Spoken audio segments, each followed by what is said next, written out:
Bonsoir à tous, bienvenue sur Tropical Play pour la deuxième partie de notre one-shot spécial Halloween dans cette curieuse auberge où un groupe de voyageurs qui n'ont rien de particulier, va-t-on dire, se sont retrouvés en quelque sorte piégés dans une auberge hantée, abandonnée, on ne sait pas trop. En tout cas, ce qui est sûr, c'est que pas grand-chose n'a vécu ou ne s'y est passé depuis un moment. Ils ont fait des rencontres assez dérangeantes et on s'est arrêté sur la découverte d'une des chambres dont le lit était maculé d'énormes taches de sang, des vêtements dépliés, un parchemin chiffonné sur un bureau, et donc tout le monde s'est rassemblé pour venir voir ce qui se passait. Le reste des portes de chambre a claqué. Et donc, tous nos personnages se retrouvent devant cette porte de chambre ouverte, devant cette chambre ouverte. Avec encore une fois cette sensation de vent froid glacial qui les a traversés et ce parfum de jasmin et de notes de citron yuzu qui passe à leurs narines. Je vous propose qu'on se passe le générique et qu'on se retrouve tout de suite après pour la suite.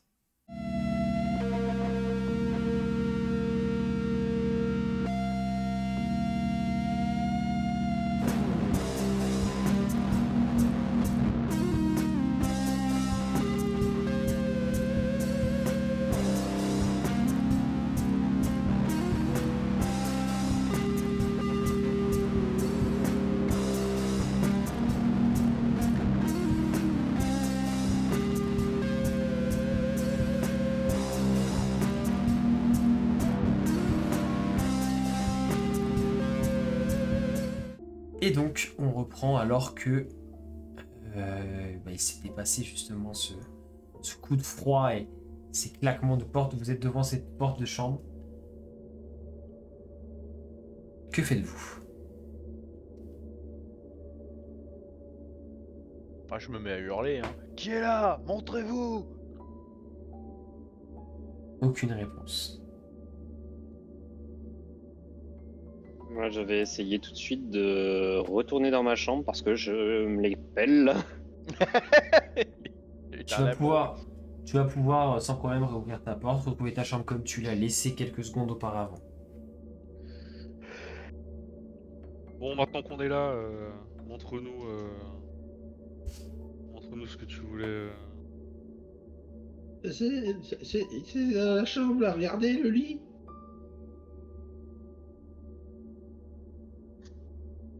Et effectivement, le lit est maculé de sang. Vraiment comme si... Alors, le lit est défait comme si quelqu'un s'était allongé là. Et vraiment... à peu près à l'endroit où devrait se trouver la cage thoracique, il y a une énorme tache de sang. J'ai l'impression que le mariage s'est pas bien passé. Et d'ailleurs, le sang est séché depuis plus d'une semaine minimum. C'est tout cartonné, en fait, le drap est tout cartonné, tu vois, comme si ça allait sécher vraiment un moment.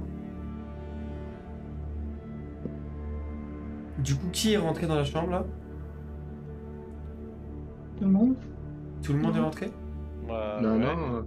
Sauf Kuma qui est allé dans la sienne. Tu es parti s'habiller? J'étais reparti prendre un peignoir et je retourne. Ok. Il est parti prendre un peu. Et au moment Noir. où vous rentrez tous dans la chambre, les 2-3 bougies qui étaient allumées s'éteignent. Il fait pas noir, mais très très sombre. La porte se claque derrière vous, disparaît. Et Non. une nouvelle fois, ce parfum, cette sensation de froid et du sang commence à suinter du parquet, imbiber les tapis et commence légèrement à monter dans la pièce. Comme si le niveau montait. Non. Ah, ne vous inquiétez pas, j'ai déjà vu, il y a deux jumelles qui vont apparaître sur un vélo normalement. Très lentement. Et vous avez cette sensation comme si les murs se rapprochaient. Mais arrêtez ça! Et vous entendez une voix. Comme si c'était une voix vous n'arrivez pas à faire la différence si c'est dans vos têtes ou si c'est dans l'air. Mais c'est assez diffus. Qui est là? C'est toi? Et le sang continue à monter, le niveau du sang de liquide continue à monter. Oui, c'est moi. Cool, c'est votre chambre. Qu'est-ce qui se passe, Ouyoul? Enfin. Et Mais donc, j'en sais rien, moi. vous regardez paniquer Garde du tout autour corps, de pas vous. garde des morts. Tout autour de vous, et donc en plus de ce que je disais, la tache de sang sur le lit, ce que j'ai décrit tout à l'heure à Ouyoul, ses vêtements de mariée très bien pliés sur le petit immeuble à côté du lit.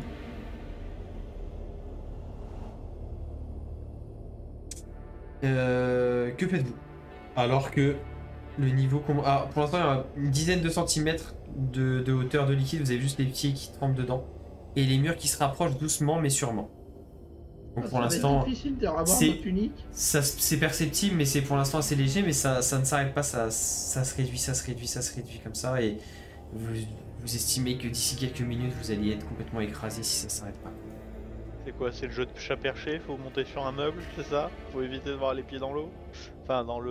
En tout cas, les gens qui ont les pieds dans le sang, il n'y a rien de particulier, et mis à part que c'est vraiment du sang et que c'est cette odeur ferreuse qui commence Ah, puis c'est possible. à monter dans la pièce. Du coup, le seul truc qui traîne, c'est genre 2 chandeliers et la tenue de mariée. Et la tache de sang dans le lit. Ouais. Est-ce que tu cherches activement d'autres choses? Je cherche activement d'autres choses, là. Lance-moi un Je D20 s'il te l'aide. plaît. Ok, bah lance. Bah non, en fait là du coup, vous êtes tellement en panique, c'est chacun de son côté. Vous avez tous ceux qui. Enfin, allez, vous pouvez tous me lancer un D20. Oui, c'est parfait.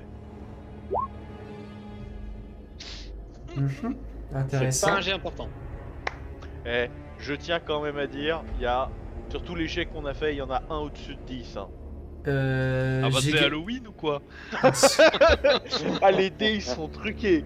Camille, tu Oh, peux j'ai en lancer l'impression un d'être aussi sur si tu veux. Rochard. Tu Ah, peux. ça a un goût de la première. Ça fait un goût de première session de Rochard là. Ah, mais Ouais. ça dépend pour qui, hein. Première. Camille, lance un D20 Oui, c'est aussi, s'il te vrai. plaît.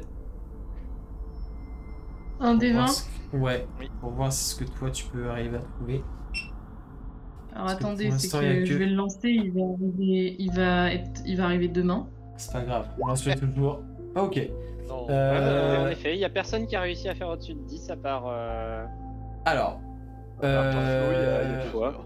Ouyoul, tu remarques du coin de l'œil, parce que tu es un de ceux qui voit pas trop mal dans l'obscurité par rapport aux autres, même si c'est pas fou. Et tu arrives à remarquer qu'il y a un petit truc qui semble avoir brillé très légèrement, ou en tout cas métallique, sur le bureau. Je cours pour le choper.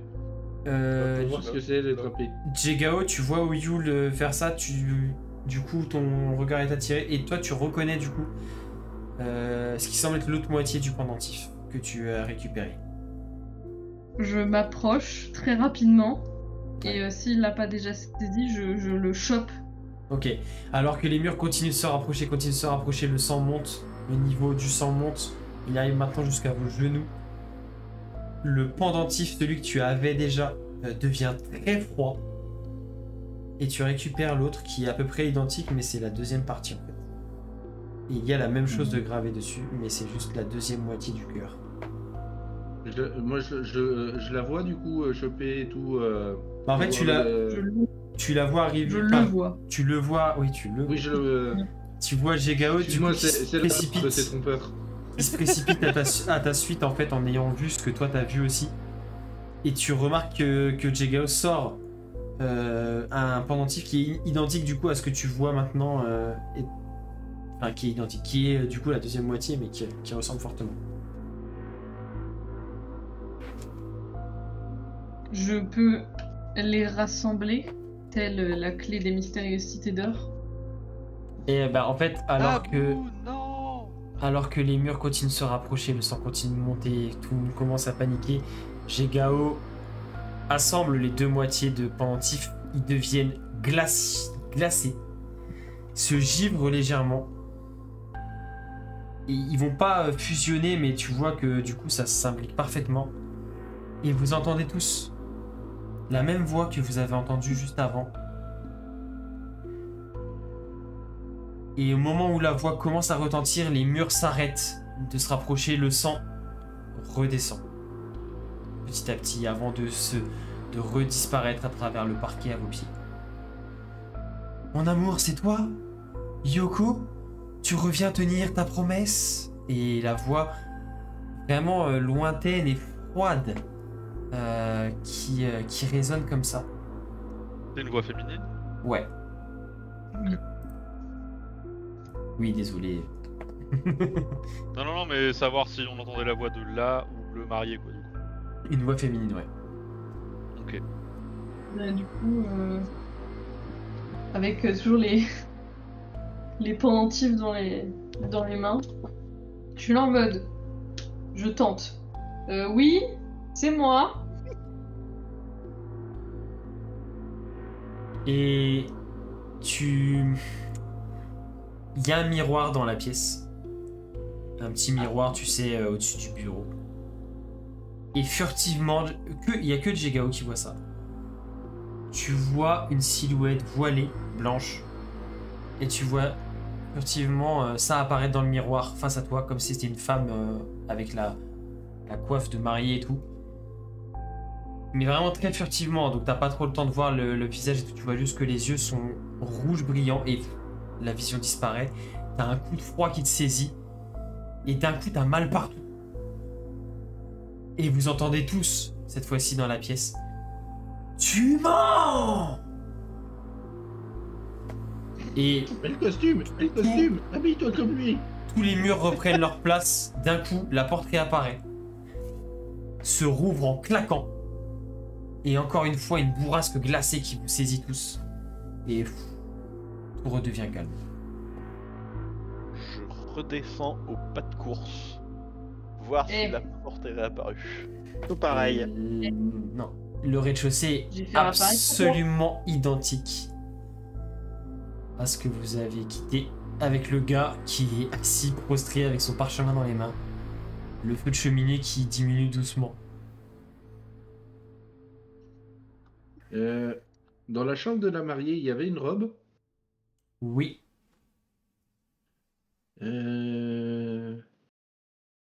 Et là, j'ai peut-être une idée.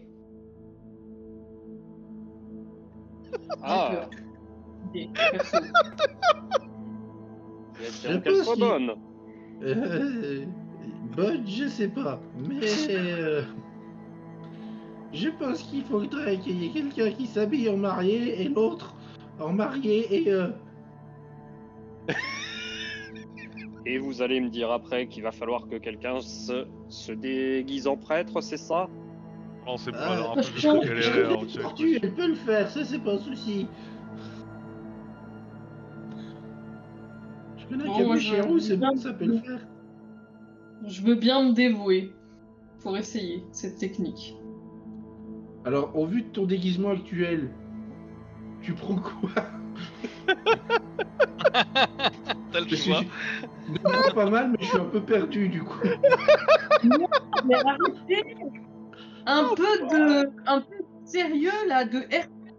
J'ai une moustache, je suis un homme. Merde. De Cro-Magnon. Je suis un... Ah non. Non Pardon. mais faut commence à bien faire. Hein. Alors, Alors, pour rappel juste, que ce soit clair et tout, pour rappeler ce qui est bien dans chacune. Donc là, la chambre dans laquelle vous êtes, où vous avez vécu cette scène un peu traumatisante. Il y avait donc les habits du marié, bien pliés, la tache de sang sur le lit, et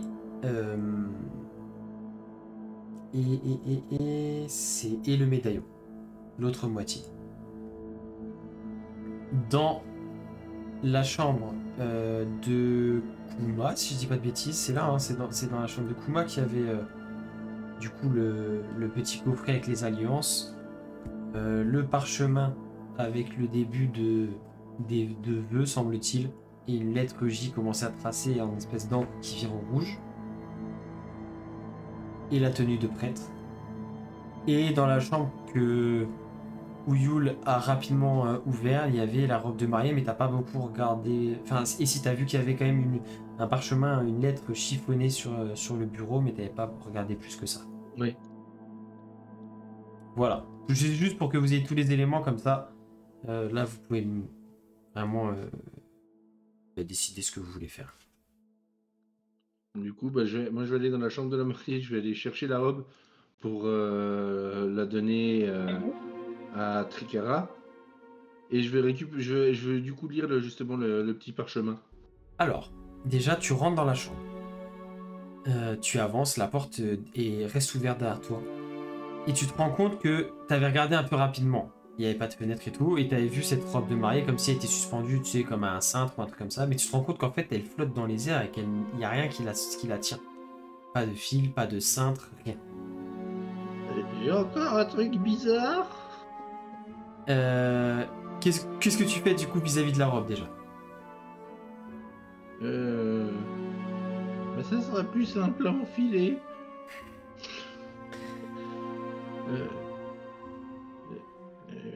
Compagnon, on a encore un autre souci. Qu'est-ce qui se passe encore, Ouyoul?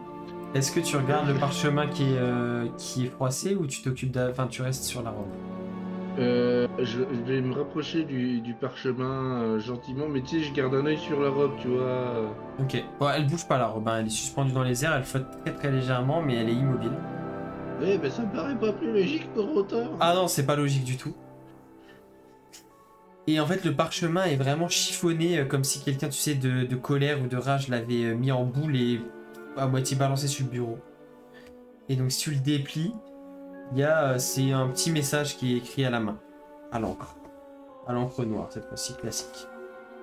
Et c'est écrit: Chère Mélita, je prends conscience que ce n'est pas la vie qui m'est destinée. Je pars dès demain matin pour Yugakiri afin de m'engager dans l'armée de l'empereur. Je préfère partir avant de formuler mes vœux me liant à toi. Je suis désolé. Et en bas, c'est signé Yoko. Y-O-K-O.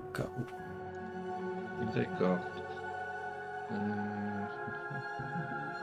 Bon. Je regarde la robe et puis je tente en timide. Mélita? Et la seule réponse que tu vas avoir, c'est cette espèce de vent glacial qui te traverse une nouvelle fois, mais de façon plus intense et plus prolongée. Et le parfum qui emplit la chambre. Alors, je tiens à vous présenter toutes mes excuses. Je ne connais pas forcément Yoko. Moi, à la base, je voulais juste dormir. On n'est pas là pour vous déranger. Et au moment où tu prononces les mots je ne connais pas Yoko, je ne suis pas là pour vous déranger, tout ça, alors t'as même pas de réponse verbale, mais tu sens que tu es repoussé vraiment par une force que tu ne vois pas. Tu es projeté à l'extérieur de la pièce dans un fracas pareil encore une fois glacial, et la porte, donc tu es projeté dans le couloir et la porte se claque devant toi, la porte de la chambre. Du coup, je me remets, je réessaye de le rouvrir. La porte se réouvre une nouvelle fois et tu retrouves la chambre exactement pareille. Alors, c'est pas super poli, moi je discutais quand même calmement avec vous. Écoutez, nous on veut pas être mêlés, on comprend votre peine, j'en ai désolé. Est-ce qu'on peut partir s'il vous plaît? Tu sens juste comme si on te posait une main glaciale sur l'épaule. Tu regardes comme ça, mais il n'y a rien. Et tu te sens tiré en arrière et une nouvelle fois éjecté de la pièce et la porte se reclaque. Est-ce que quelqu'un peut aller lui parler à ma place? Là, je commence à avoir un peu mal. Parler à qui? Ah oui, c'est vrai. J'ai trouvé un parchemin dans la chambre de la mariée. Alors déjà, il y a la robe qui flotte toute seule. Donc D'accord. ça, jusque-là, en fait, après les murs qui se rapprochent et le son, je trouve ça pas plus déconnant.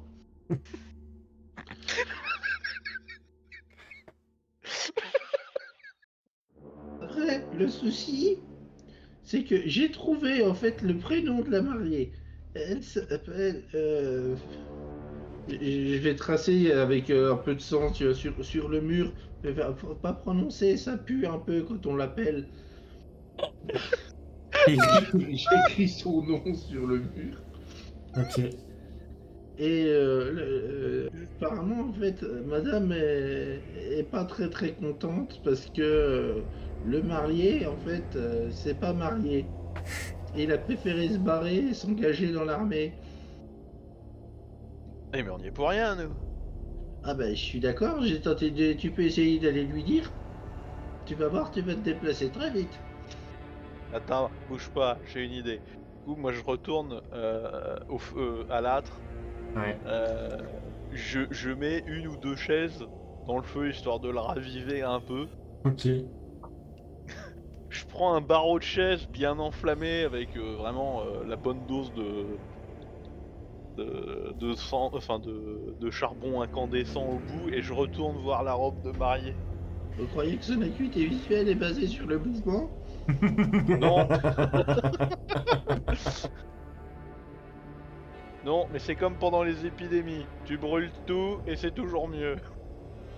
Je Ok. suis pas contre le plan, mais est-ce que vous pouvez attendre qu'on soit barré avant de foutre le feu? Tout brûler et repartir sur des basses scènes. Ah, voilà une bonne idée. Non, mais La juste meilleure la robe. de cette soirée. Oh, Cette maison, elle est maudite. Faut pas jouer avec les esprits. Tu approches ta torche de fortune de la robe. Je Mhm. cherche vraiment à empaler, à embrocher la robe avec Ok. ma branche de bois. Moi, je suis pas rentré dans la salle. Hein. Moi, je me suis même. Je regarde, mais tu sais, comme ça, tu sais, parce que je sais qu'il risque de repasser très vite dans l'autre sens. Et justement, en fait, au moment où ta torche de fortune arrive à proximité de la robe, tu as une espèce de bourrasque glacée qui l'éteint, te propulse à l'extérieur, et la porte se reclaque devant vous. Et là, par contre, Doru, toi, tu as une séquelle en plus, enfin une séquelle. Quelque chose qui commence... Tu te rends compte que ton annulaire gauche, donc là où on met normalement une alliance, Mhm. tu ne le sens plus, il devient froid. Tu vois ton doigt qui commence à devenir bleu. Excepté à l'endroit, à la silhouette d'une... Comme s'il y avait une alliance qui devient brûlante sur ton doigt. Ah, il y a une alliance techniquement. Oui. Bah, du coup, sous cette alliance, ça devient brûlant.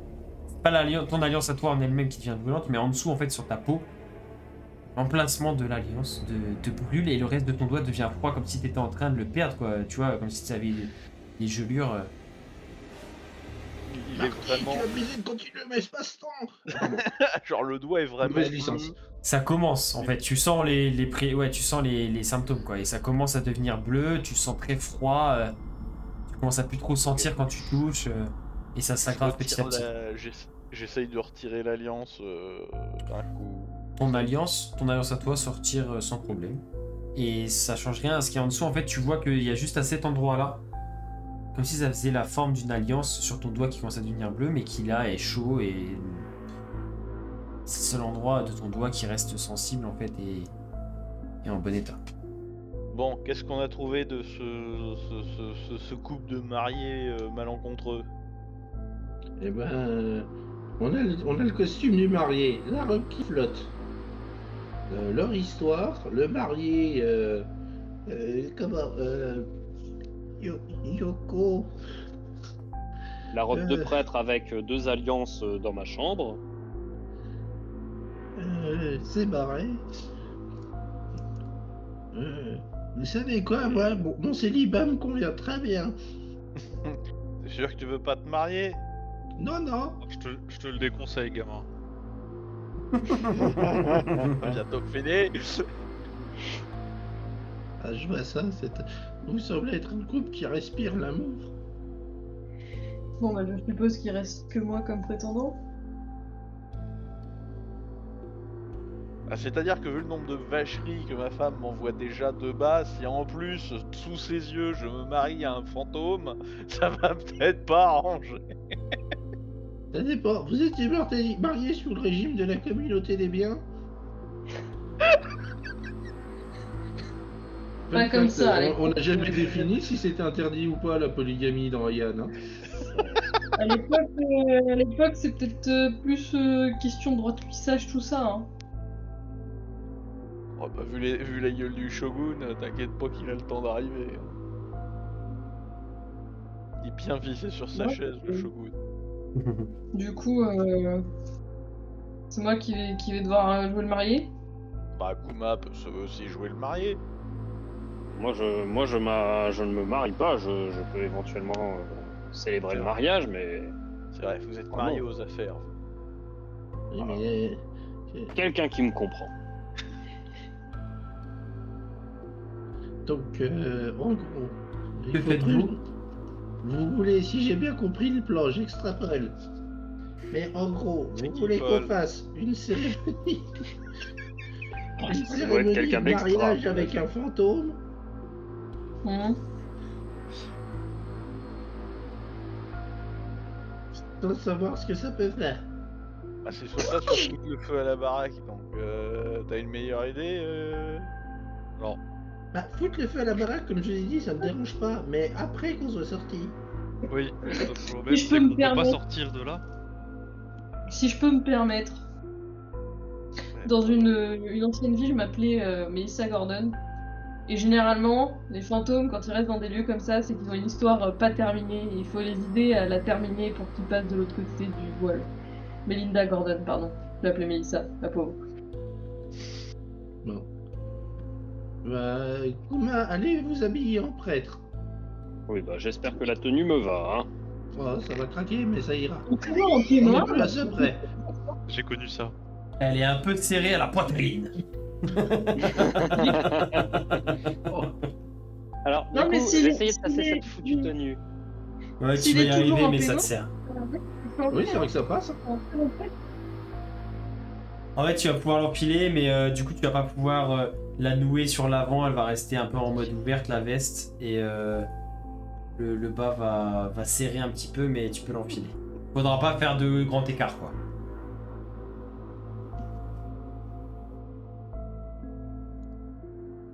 Donc du coup, Le tombe. alors, il y avait des alliances avec. Oui, bon, faisons ça vite parce que c'est un peu à l'étroit. Hein. Disons quelle taille petite, hein, cette tunique.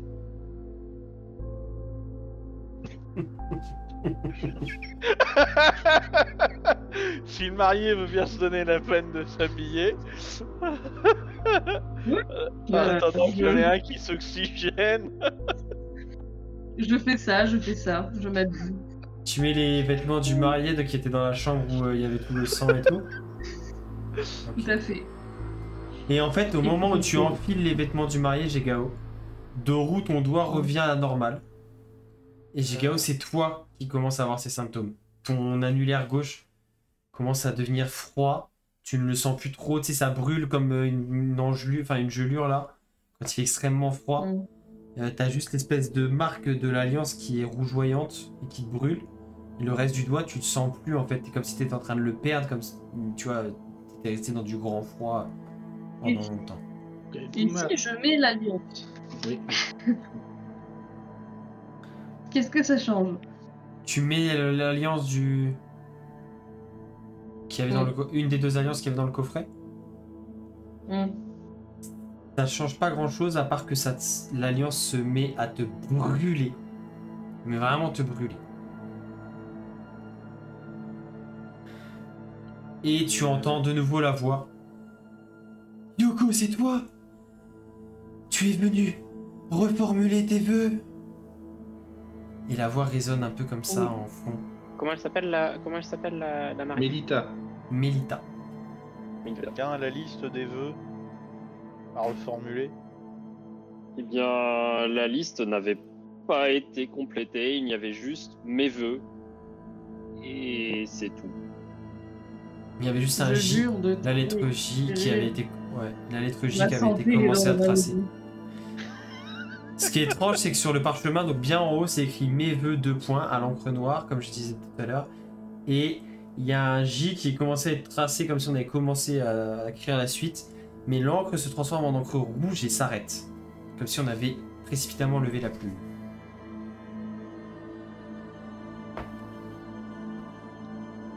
Il n'y a pas du sang qui reste quelque part ou autre, voir si on peut tremper le papier dedans. Tu peux toujours te couper un doigt, j'ai un couteau si tu veux. Et il a sa propriété courte aussi. Oui, mais un couteau c'est plus précis. Et ton doigt, Jegao, est de pire en pire et tu redoutes de le perdre si tu réagis pas rapidement. Et l'alliance Alors, se met à te brûler, te brûler, te brûler. Et tu entends... Mais Mes Mais bien non chers frères, mes bien chères sœurs, nous sommes Mais réunis veut. ici aujourd'hui Mes vœux. pour célébrer le Alors. mariage de ces deux âmes. Est-ce qu'il se passe quelque chose quand je... Non, il se passe rien. Au moment où Mélita, tu- vous allez à l'amour pour votre mariage là. Il ne se passe rien quand tu prononces ça. Alors, Retire devant l'alliance. Dieu et nous proches, je te choisis comme épouse. Je promets de t'aimer, de te chérir, de t'honorer tous les jours de ma vie. Oui, je suis allée chercher sur Google. Je Tu le reconnais, dis- ça c'est des Ah, vœux attends. orques. Tu le dis à l'oral. Oui. Tu entends... Je ne te crois plus. Et tu vois le parchemin où il y avait juste le peux faire la début des vœux décrits. Il commence à légèrement se soulever dans les airs avec cette brise un peu froide. Et si tu regardes, en fait, t'as un tiroir au bureau qui semble comme s'il y avait un truc qui tapait dedans. Et quand tu l'ouvres, On revient un petit peu. dans ce tiroir, il y a une plume. Mais il n'y a pas d'encrier, il n'y a pas d'encre, il y a juste une plume. Oui, mais c'est la plume à papote, donc ça marche. Et du coup, avec la couleur rouge, je sens qu'il va falloir qui veut se piquer le doigt. Bah, moi. Je tends fébrilement mon doigt. Allez, fais vite. Non, mais sinon, je peux le faire. Enfin, c'est mieux si ça vient de moi, comme c'est mes vœux de mariage. En fait, quand tu Bon, poses, juste pose, en fait, tu dis, bah, mince, il n'y a pas d'encre et tout, et quand tu poses la plume sur le parchemin, tu sens une petite douleur au poignet, et tu vois que ça commence à écrire avec ton propre sang, en fait, la plume. J'ai déjà vu ça quelque part. Allez. Ah, dis donc ça. On Ça s'appelle va pas Mélite dire ombrage. mensonge. Il y a des petites assiettes en porcelaine avec des chatons sur le mur. Et tout est rose. En Non, fait, mais, il nous a pas du dit coup, qu'il y avait de la décoration dans les chambres. Et dans le miroir, et Jegao, cette fois-ci, c'est à ton tour, dans le miroir au-dessus du bureau, de voir furtivement la silhouette d'une mariée avec seulement des yeux rouges brillants sous le voile qui te fixe l'espace d'une seconde et qui disparaît. Bon, finissons-en vite là, qu'on rentre à la maison, parce que ça commence à me courir sur l'haricot cette histoire. Encore heureux que vous sachiez écrire. Hein. Vous le prenez pas mal, mais là, j'ai pas l'impression que vous allez pouvoir rentrer à la maison. Mais Moi, c'est pas grave. personnellement, je suis redescendu. Ils sont pas les Je couilles. veux pas assister à ça. Ok. Un trauma sur le mariage. Dans la superstition, surtout. Du coup, ça inscrit mes vœux en lettres de sang au moins. Oui, si tu écris ce que tu as dicté tout à l'heure. Ouais. Ok. Et au fur et à mesure que tu écris tes vœux sur le parchemin, vous vous rendez compte qu'il y a la robe de mariée qui flotte et qui entre dans la chambre où vous vous trouvez. Et qui vient se placer juste derrière l'épaule de Jegao pendant qu'il est en train de finir d'écrire. Mais il n'y a personne dans la robe. Bon, bah, Il y a tu vas ce te marier parfum. avec une robe. Il devient presque entêtant dans la chambre, de jasmin et de yuzu. Et tu finis d'écrire. Tu es affaibli parce que c'était assez douloureux. Ton doigt redevient... Enfin, tu retrouves l'usage de ton doigt qui était en train de refroidir. Et vous voyez Jegao qui est...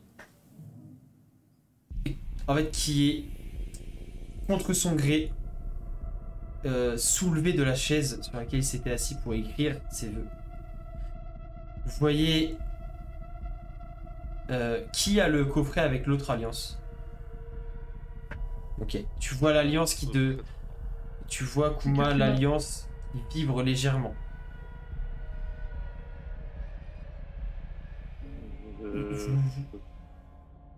Je crois qu'il se passe quelque chose. Tu vois l'alliance qui vibre légèrement.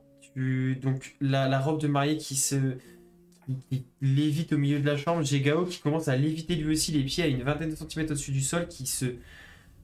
Contre ton gré, tu te retournes, te retrouves face à la robe de mariée, debout. Le parchemin avec les vœux qui commence à flotter dans les airs et tournoyer autour de vous. Les lettres de sang qui se mettent à briller, briller, briller. Il fait un froid glacial dans la chambre. Le parfum est entêtant. Et vous voyez ce parchemin qui tournoie et d'un coup se consume. Ton alliance au doigt se met à briller, Jegao. L'alliance dans le coffret tenue par Kuma se met à léviter, à briller elle aussi et vient se placer contre